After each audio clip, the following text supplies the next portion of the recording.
Shopping is hard, right? But I found a better way. Stitch Fix online personal styling makes it easy. I just give my stylist my size, style, and budget preferences. I order boxes when I want and how I want. No subscription required. And he sends just for me pieces, plus outfit recommendations and styling tips. I keep what works and send back the rest. It's so easy. Make style easy. Get started today at stitchfix.com/Spotify. That's stitchfix.com/Spotify.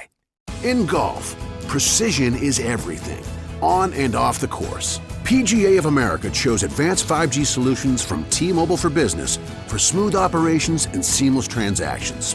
Together, we enhance ticketing and concessions for better fan experiences from gate to green. This is pro-level efficiency. This is PGA of America with T-Mobile for Business. Take your business further at T-Mobile.com/now. What's worse than an ad interrupting your favorite music or podcast?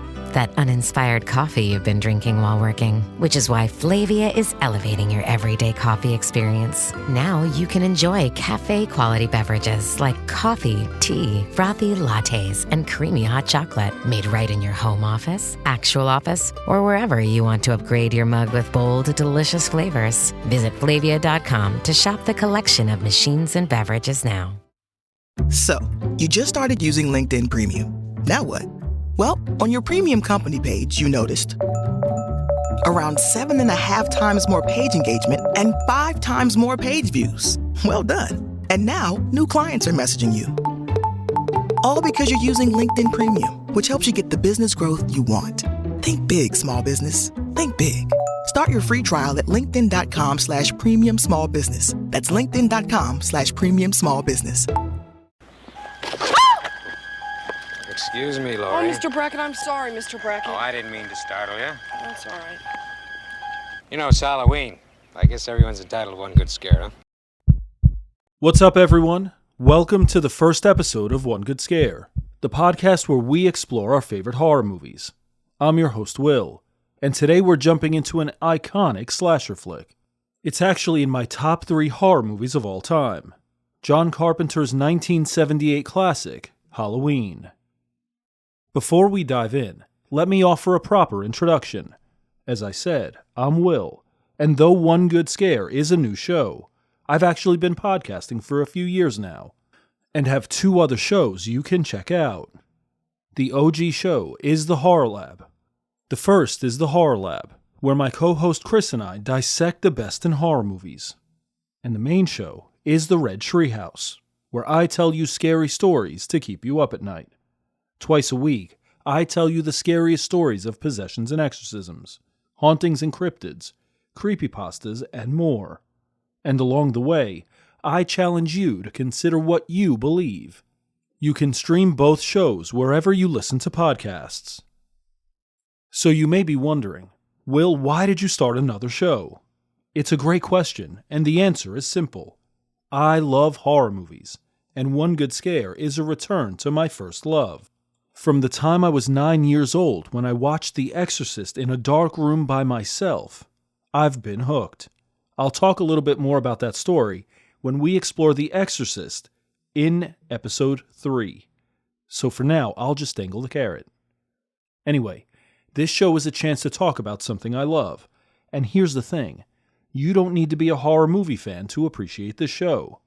If you love movies, going behind the scenes, learning useless trivia, considering how certain scenes work together, then you'll love One Good Scare. And because I'm a good storyteller, you may just find yourself creeped out along the way. There's something else. You don't have to have seen the movie to listen to the show. But I'll say this, my goal is never to replace your viewing experience. I'd love for you to watch the movie and then come back and listen, because I always want to enhance your viewing experience. But to do that, I'll warn you, this show is basically one gigantic spoiler. Okay, enough with the formalities. You're here to dive deep into one of the most iconic and influential horror movies of all time. So let's get to it. By now, the Halloween franchise is one of the most well-known in horror movie history. The original movie spawned 10 sequels, 2 remakes, a handful of timelines, and more than a little bit of controversy. We'll talk more about this in a bit, but everything that we love about the franchise can be traced back to the original. The rankings for Halloween reflect its status as a bona fide horror classic. A 3.8 out of 5 on Letterboxd, a 97% on Rotten Tomatoes, and a 7.7 out of 10 on IMDb, which, by the way, is terrific for a horror movie. And of course, the most important ranking. It's number 3 in my all-time horror movie rankings, and my all-time favorite slasher. If you were to watch Halloween today for the first time ever, you might assume the movie was a big-budget production. After all, Jamie Lee Curtis is a household name and an Oscar winner. And Donald Pleasence was a critically acclaimed stage actor. He won 4 Tonys in his career. Except the budget for Halloween was a paltry $300,000, a small amount even in 1978. For reference, Jamie Lee Curtis was paid $8,000 for her role and given a $200 wardrobe allowance. Donald Pleasence was paid $20,000, and Nick Castle, who played the Shape, also known as Michael Myers, was paid $25 per day while on set. Despite the small budget, director John Carpenter sprung for the Panavision Panaglide, a $70,000 investment, to give the movie a professional look. In the very capable hands of cinematographer Dean Cundy, Carpenter's and Deborah Hill's vision came to life. There were other cost-saving measures, including using orange filters to simulate fall and using fake leaves. Something else. John Carpenter co-wrote, directed, and composed all of the music for Halloween. Running a business comes with a lot of what-ifs. But luckily, there's a simple answer to them. Shopify. It's the commerce platform behind millions of businesses, including Thrive Cosmetics and Momofuku, and it'll help you with everything you need. From website design and marketing to boosting sales and expanding operations, Shopify can get the job done and make your dream a reality. Turn those what-ifs into... Sign up for your $1 per month trial at shopify.com/special offer. We off? 30 seconds of carefree bliss. Oof, like wind in your hair carefree. Oh, like using Clorox Disinfecting All-Purpose Cleaner in the home carefree. Yes! Like dog slobbing on the coffee table and cleaning it with Clorox Carefree. He's on a roll now. Spit toothpaste on the faucet. You got it. You got it. Peanut butter on the light switch. Oh, spritz, spritz. Spritz, spritz. Clorox, man. Clean feels good. Okay, we're back. Use as directed. Parents of tweens, if you're familiar with far-off drop-offs... Dad, stop, right here. Or get DMs about what's for dinner, you may be experiencing tween milestones. For your son or daughter, these can start at age 9. HPV vaccination, a type of cancer prevention against certain HPV-related cancers, can start then too. For most, HPV clears on its own. But for those who don't clear the virus, it can cause certain cancers later in life. Embrace this phase. Help protect them in the next. Ask their doctor today about HPV vaccination. Brought to you by Merck. This episode is brought to you by Pluto TV. Summer of cinema is here, and Pluto TV is exploding with thousands of free movies. Feel the explosive action all summer long with movies like Gladiator, Beverly Hills Cop, Mission Impossible Ghost Protocol, Good Burger, Stealth, Four Brothers, and Star Trek. Bring the action with you and stream for free on all your favorite devices. Pluto TV. Stream now. Pay never. Stream now at Pluto.tv. Okay, it's time to jump into the movie. We'll cover this classic film in 2 episodes. Now it's time to settle down, turn down the lights, and enjoy the masterpiece that is John Carpenter's Halloween. The movie opens with a pitch-black screen and the classic piano music. As the music plays and as the opening credits roll, we're treated to the iconic jack-o'-lantern. And as the camera pans closer and closer, we get a good look at the nose, which is shaped like a butcher knife. The opening credits are done, and we're left staring at a black screen with white lettering. Haddonfield, Illinois. Halloween night, 1963. Fun fact, Haddonfield, Illinois isn't a real town, but was inspired by Haddonfield, New Jersey, where Deborah Hill grew up. In some ways, Haddonfield is representative of any American suburb. More on that in a bit. Another fun fact: Haddonfield, New Jersey is about an hour's drive from where I lived in New Jersey as a teenager. As the letters fade, we're given a point of view shot of a white 2-story house. It's as if these scenes are being shown from our perspective. As the camera moves towards the front door, we see a couple kissing in the hallway just inside the house. They move to the living room, and the camera moves to a side window and peeks in at the couple. The guy puts on a clown mask, and the two run upstairs. The camera moves towards the front of the house and looks up at what is presumed to be a bedroom window. And as the light turns off, sharp music plays. The camera then moves to the back of the house and in through a kitchen door. Piano music plays throughout. Suddenly, a kitchen light turns on, and for the first time, we realize this is a person stalking this couple, as a hand reaches into a kitchen drawer and pulls out a large carving knife. This scene is still shot in first person, so it's as if we're the person stalking the couple. The mysterious stalker creeps slowly and quietly through the house, towards the staircase. But just before getting to the stairs, we see the couple at the top, and within a second or two, the guy walks down the stairs and out the front door. The mystery person walks quietly and slowly up the stairs. At the top of the stairs, we see a clown mask laying on the floor. The stalker picks it up and puts it on, and now it's as if we're looking through the eye holes of the mask. As the stalker moves quietly, we hear a woman humming in the background, and as they approach the bedroom door, sharp music plays quickly, and we get a glimpse of her sitting at a table. She's topless and brushing her hair in a mirror. The mystery stalker approaches slowly, and within a second or two, the woman sees him in the mirror and yells out, "Michael!" Almost immediately, we see the person stabbing furiously at the woman while breathing heavily. Piano music fills the background as the killer turns quickly and walks out of the room, down the stairs, and out the front door, where a car is pulling up to the curb. Two adults get out of the car, and the man says, "Michael?" Suddenly, the perspective changes, and we're no longer looking from the killer's perspective. Instead, we see the killer is a child in a clown costume, and he's holding a massive blood-stained carving knife. Michael has just killed a young woman. As the camera pans out, ominous music plays in the background, cluing us into the horrifying reality that the killer child is just getting warmed up. Alright, here's a couple of interesting facts about this opening scene. First, I've seen this movie dozens of times over the years, maybe hundreds, and each time have felt slightly off while listening to the intro music. Finally, I looked into it and discovered John Carpenter composed the music in a 5/4 time signature.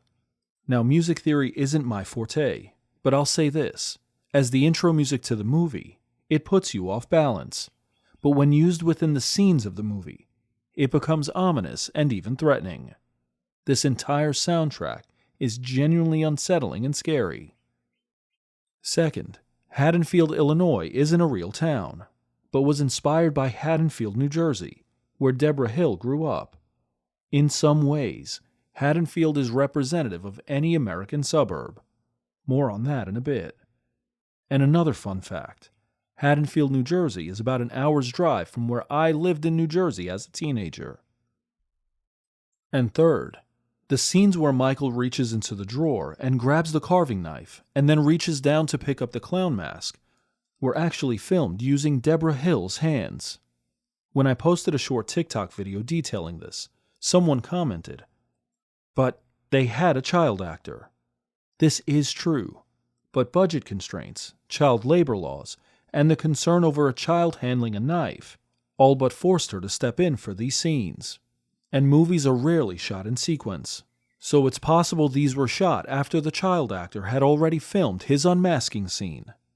Movie magic is fascinating, because I paid extra close attention when watching, and if I didn't know better, I'd assume the hands belonged to a kid. Okay, back to the movie.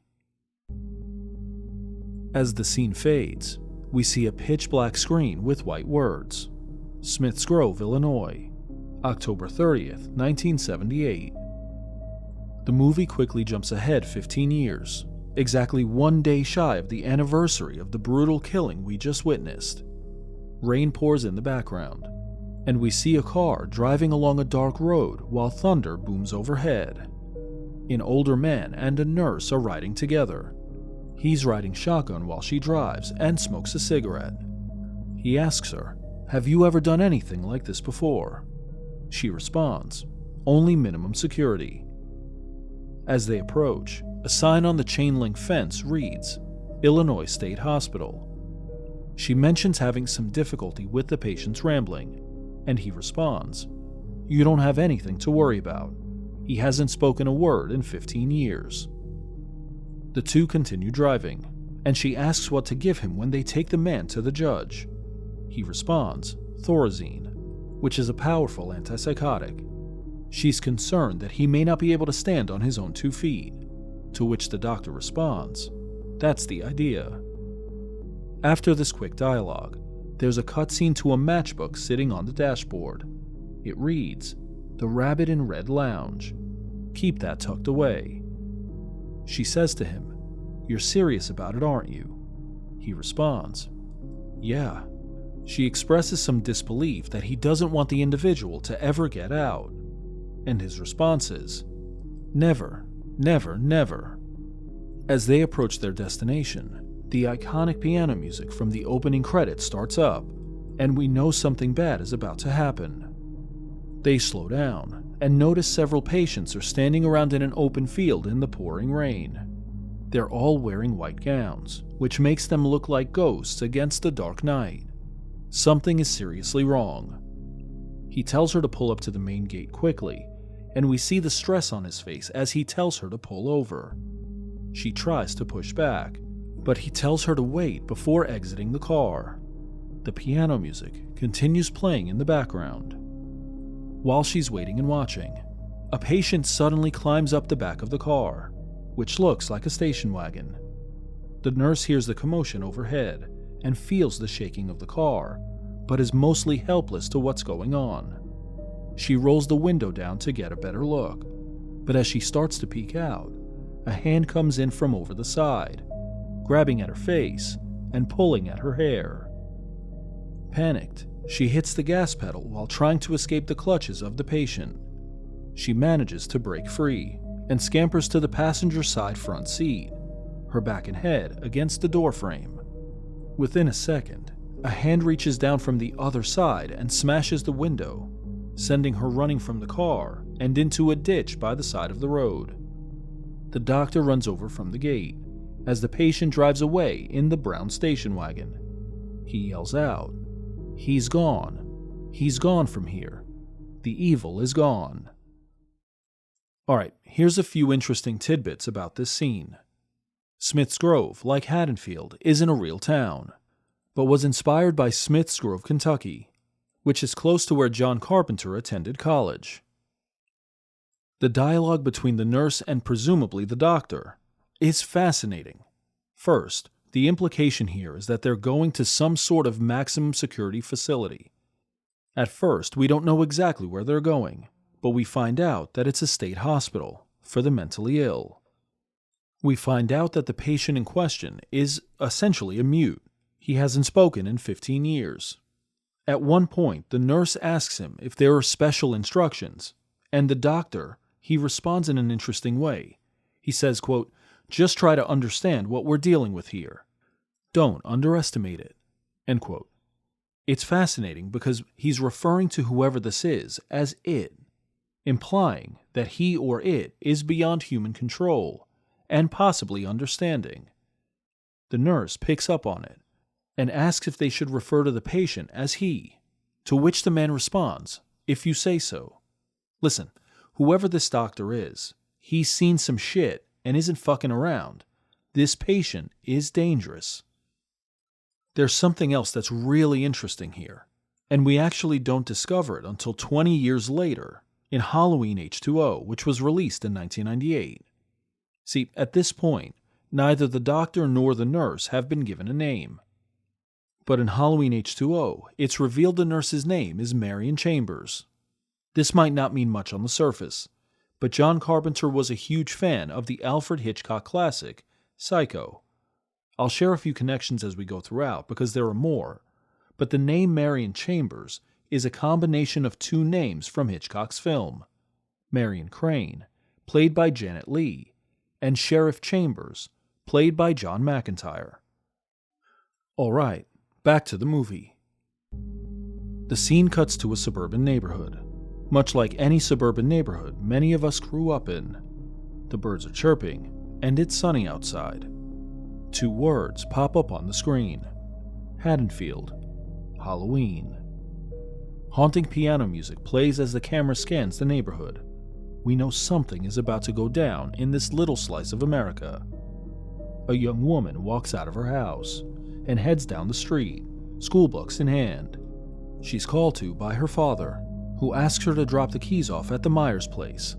She promises to leave the key under the doormat and continues on her way. Apparently, there is a showing of the house later that morning. The piano music continues playing. She turns the corner and crosses the street when a young boy, Tommy, calls out to her. The two chat for a bit, with the woman confirming that she would be over later to make jack-o'-lanterns, watch monster movies, and eat popcorn. She tells him she was on her way to the Myers house to drop off a key, but Tommy isn't having it and can't believe she's going there. A quick shot of the outside of the home shows that it's in shambles and falling apart. And for the first time, we have the full name of the child who killed the woman in the home, Michael Myers. Tommy tells her, "You're not supposed to go up there." At some point, this kid has heard about what happened in the house, and he's downright terrified of the place. She does it anyway, and puts the key under the mat. As she heads off the front porch, we're given an over-the-shoulder shot of the woman as she walks back towards Tommy. Heavy breathing is heard in the background, with sharp music in the foreground, and we see a figure step into the right side of the frame. He's staring at the woman and breathing heavily. Tommy continues freaking out and tells the woman the house is haunted and that something bad happened there once. Tommy has no idea how true that is. As he departs for school, the woman continues walking down the street, singing to herself. Suddenly, a figure dressed in a dark blue jumpsuit steps into the frame. Sharp music plays, and we see him watching her and breathing heavily. Okay, a quick note about this scene. To this point, I've not mentioned the woman's name.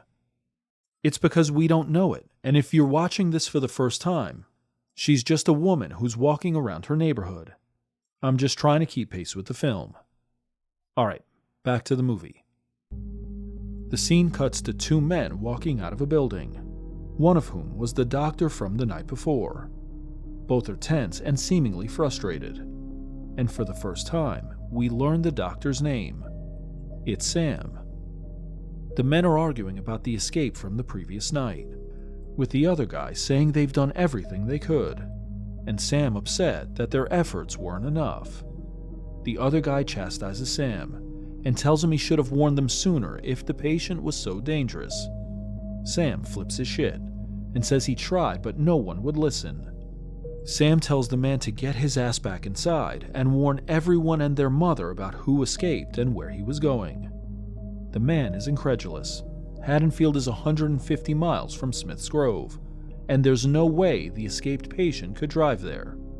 Sam says, well, he was doing just fine last night, before driving away in a huff. The scene then cuts to a classroom, where the young woman is taking notes. As the camera zooms in on her, we overhear a portion of the classroom lecture, which we'll consider in just a moment. The young woman looks up from her paper and out the window, and sees the brown station wagon parked along the curb, and a strange figure standing there, wearing a featureless white mask.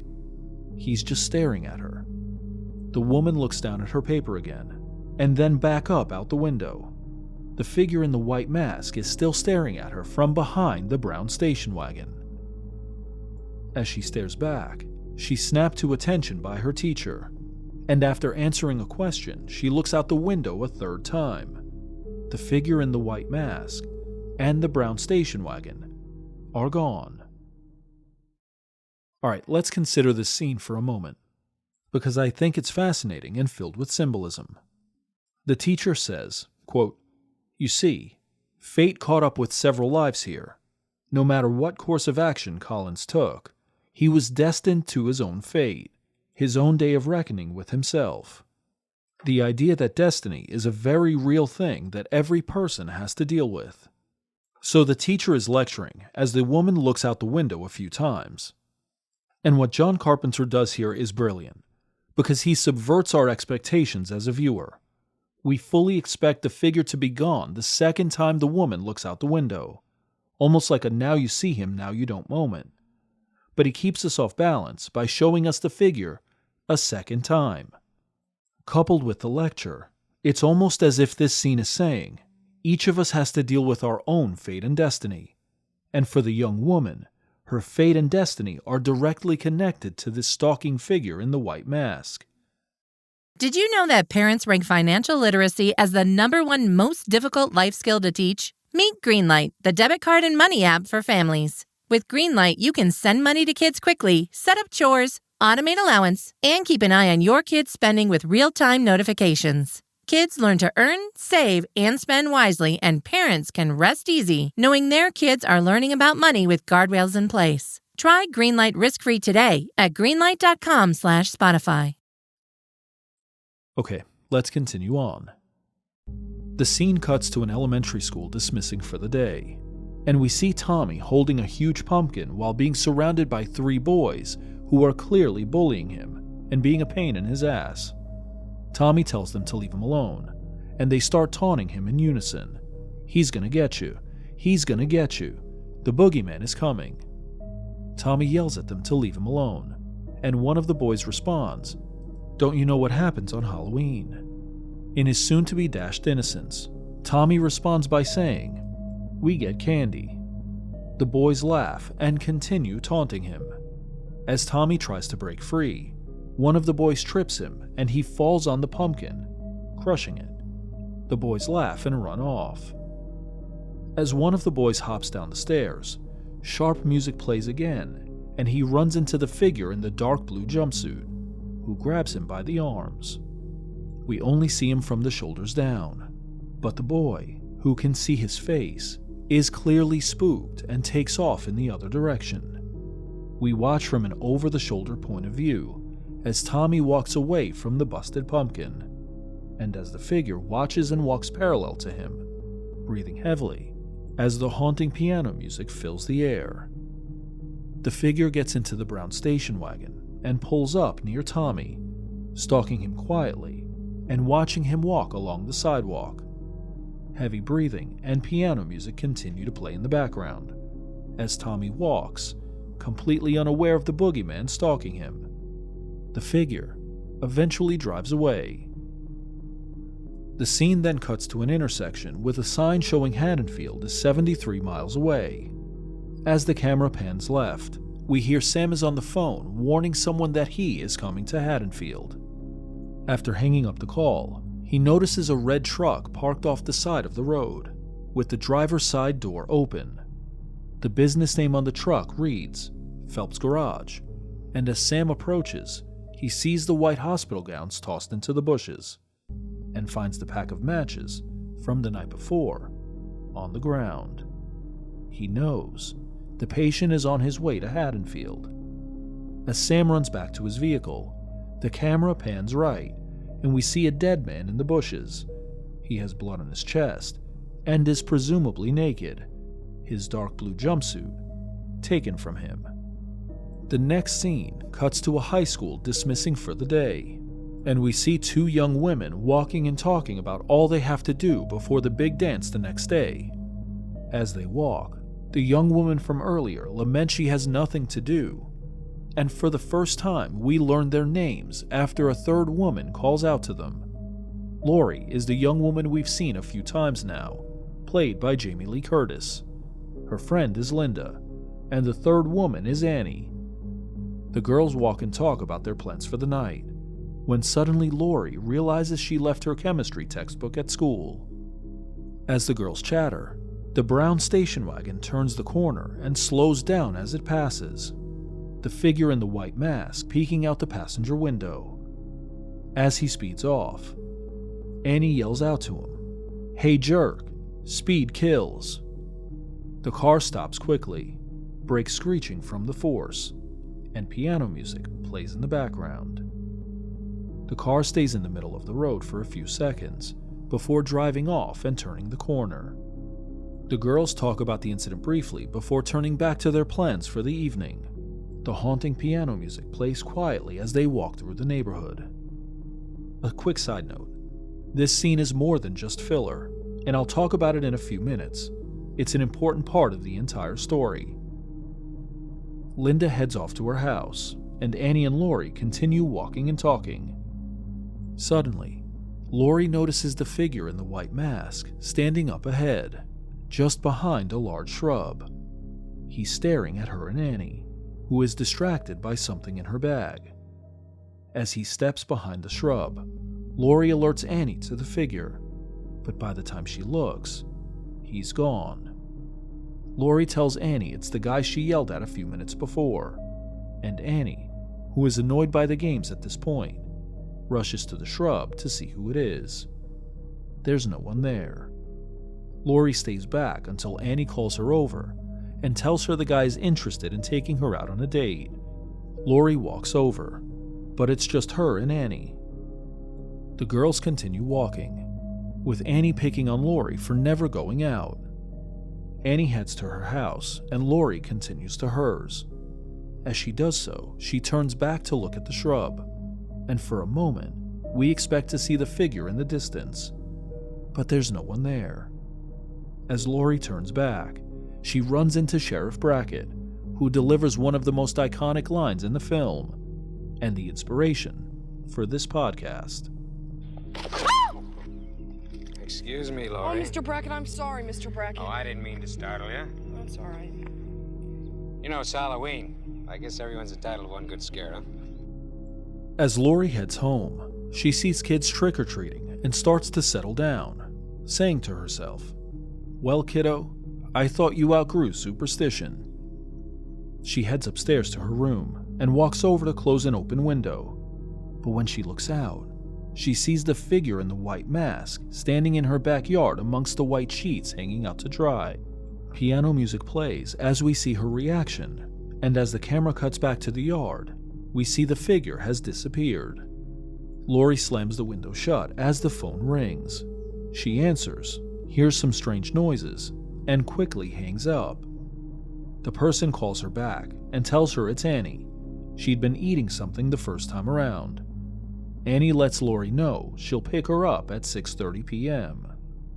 The scene cuts quickly to Lori leaving her house, holding a big pumpkin and dressed in the iconic outfit that many of us are familiar with.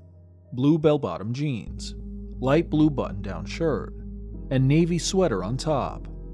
She watches as children trick-or-treat just before Annie pulls up.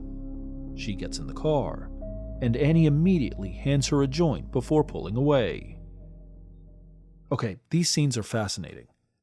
First, the scene with Sheriff Brackett is super important, because when we think about public safety, police officers and first responders often come to mind. Think of the paradox here. Lori is frightened after just seeing the figure barely a minute before. After he disappears, she bumps into the local sheriff, whose house is just one lot over from the shrub where the men had been standing. It's as if this scene is saying to us, evil has come to your doorstep. There's not a damn thing you can do to stop it, and not even the police can save you. There's also something fascinating about the scene where Lori sees the figure standing in her backyard. Lori never looks away from the window. She keeps her gaze on the figure the entire scene. Yet he disappears as she's looking at him. So as a viewer, we're not sure if the figure really was there, or if she was imagining it. And it may be a small hint that the figure is somehow supernatural. The next scene cuts to Sam and another man pulling up to a cemetery. The other man says aloud, "Judith Myers, row 18, plot 20. They're looking for a grave." And as the two walk, the other man tells a story about a horrible incident from a few years back. As they arrive at their location, the other man gives us a key piece of information. Judith Myers was killed by a young boy, a reference to Michael. Now we know that young Michael Myers killed his older sister. As he says this, the two discover the headstone has been taken, with the hole left deep in the ground. The other man blasts those goddamn kids, while Sam realizes the horrifying truth. Michael Myers has come home. The scene cuts back to Laurie and Annie in the car, where the two are driving and getting high. They're talking about the strange figure standing in the bushes, with Laurie insisting she wasn't spooked. As the two are driving, the brown station wagon suddenly pulls up quickly behind them, and we can see he's pretty much tailgating while they drive. As they turn the corner, the station wagon keeps pace and stays right on top of them. Annie suddenly yells out that her dad was just up ahead. Her dad being Sheriff Brackett. They're now scrambling to get rid of the joint and hide the smell. The girls pull up to the curb, and Sheriff Brackett walks over to the car and lets them know some kids broke into the hardware store and stole a mask, rope, and knives. It's always those goddamn kids. The girls pull away just as Sam walks up to the sheriff, and for the first time, we learn his full name, Dr. Sam Loomis. After introducing himself to Sheriff Brackett, Dr. Loomis says he needs to speak to him immediately. And as he does this, the brown station wagon pulls up to the intersection behind the men. You can clearly see the figure in the white mask behind the wheel. As Sheriff Brackett walks away, Dr. Loomis turns slightly, his back now to the intersection. The brown station wagon pulls around the corner and drives right past Dr. Loomis. He even peeks at him as he passes by. Loomis missed him by that much. The scene then cuts back to Laurie and Annie, who are driving back home. The two are concerned about whether or not her dad could smell the weed. They go back and forth about the upcoming dance, and Annie asks Laurie why she doesn't ask someone, with Laurie revealing she's interested in a guy named Ben Tramer.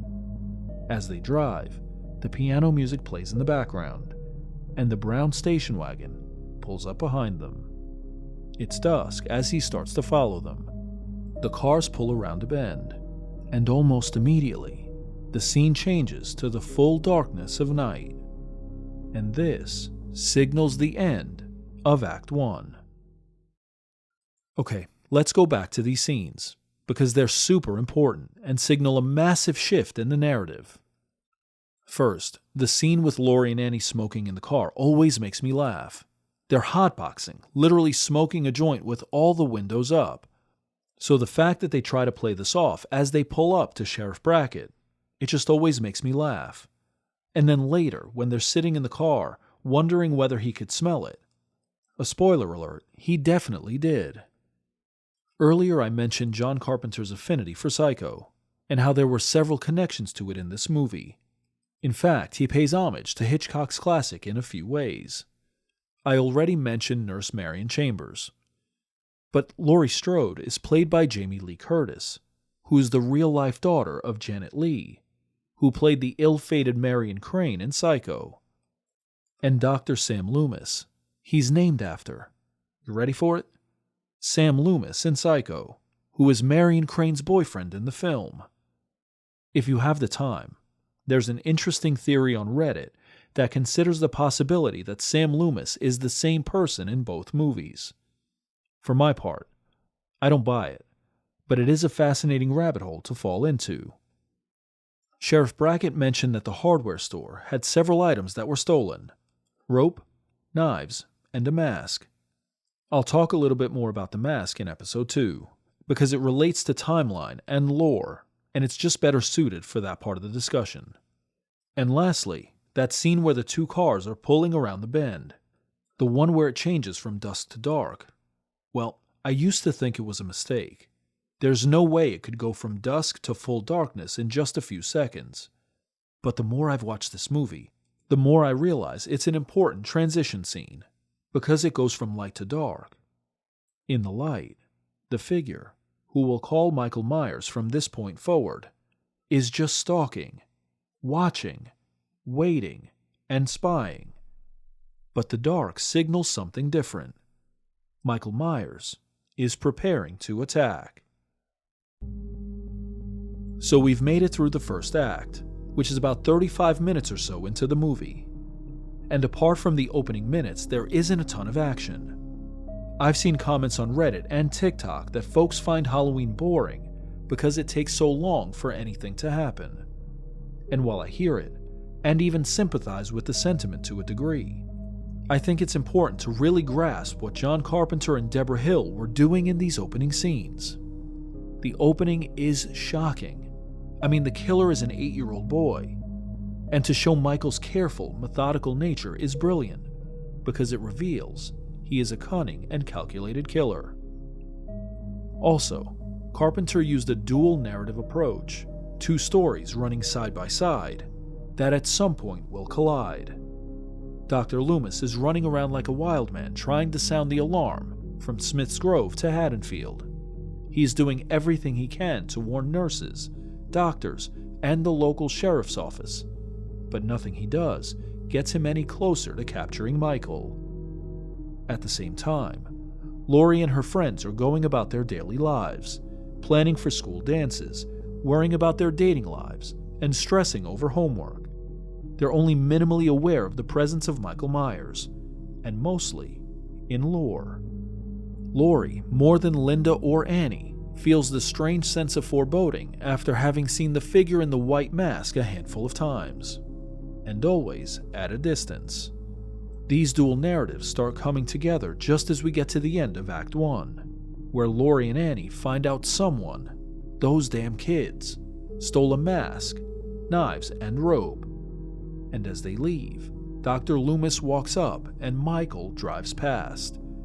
The dual narratives allow us as viewers to feel multiple things at once. We feel the tension and angst of Dr. Loomis as evil descends on Haddonfield, and we feel a connection to Laurie and her friends.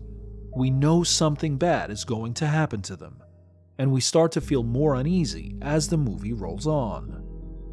I'll reframe it this way. There are lots of slashers that focus less on the characters and more on the kills, and that's not a bad thing. Slashers are supposed to be violent and bloody, but John Carpenter and co-writer Deborah Hill are forcing us to care about these people, while also recognizing it's going to be a terrible Halloween for all of them. Also, the use of lighting and the cinematography are terrific, and really set the stage for what's to come. The first-person point of view in the opening scene, the close-in shots of Laurie, and the wide-angle shots of the 3 friends and surrounding neighborhood all work together to keep us off balance. I mentioned earlier that the neighborhood scenes weren't filler, and at its core, Halloween is the story of a crazed killer who comes home to the suburbs to commit mass murder. And that's a really terrifying thought, because when we think about the suburbs, the last thing that likely comes to mind is mass murder. It's almost as if this movie is saying, evil isn't limited to any one area. It will cozy up to you in your neighborhoods, in your homes, and in your bedrooms. Other slashers, at least to this point, kept the killer safely out there. Psycho takes place at a roadside motel, and Marion Crane falls victim to the murderous Norman Bates while on his turf. The Texas Chainsaw Massacre takes place while a handful of teenagers are on a road trip, and they also fall victim to the chainsaw-wielding Leatherface while on his turf. Black Christmas is the closest to Halloween, though it's different in at least one key area. It takes place in a sorority house, which is still out there from the safety and comfort of our residential neighborhoods. The opening act of Halloween also utilizes its score to perfection, with different piano pieces keying us in to important moments. Even amidst the innocence and bliss of suburban life, something dark and evil is brewing beneath the surface, and it's just about ready to explode in all its horrifying glory. Alright everyone, that's a wrap for this episode of One Good Scare. Make sure to join me for part 2 of our exploration of Halloween, as we dive into Acts 2 and 3 and consider the legacy and impact of John Carpenter's classic film. We'll also talk about the various Halloween sequels and timelines, and I'll give you my own personal rankings of these films and my preferred timeline. Of course, be sure to follow, like, and subscribe to the show wherever you stream podcasts, and leave a 5-star review. You can follow One Good Scare on Instagram at OneScarePod, and on TikTok at One Good Scare Pod. And speaking of TikTok, I love engaging with your comments or messages, so please feel free to interact. It's one of my favorite parts of this whole thing. Till next time, I'm your host Will. Thanks for hanging out.